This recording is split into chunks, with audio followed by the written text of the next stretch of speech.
छत्रपती संभाजीनगर जिल्हा मुद्रांक कार्यालयातील क्रमांक 1 ला शनिवारी पहाटे आग लागून काही दस्त व संगणक साहित्य जळून खाक झालेत। सकाळी 7च्या सुमारास स्वच्छता करणाऱ्या महिलेला आग दिसून आली।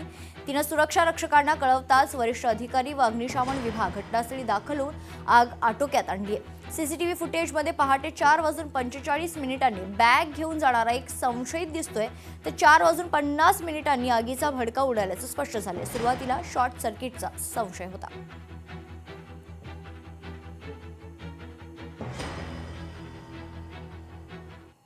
पुण्यात भारतीय जनता पक्षाचे प्रदेशाध्यक्ष रवींद्र चव्हाण खरं तर काल दिवसभर पुण्यात ठाण मांडून होते।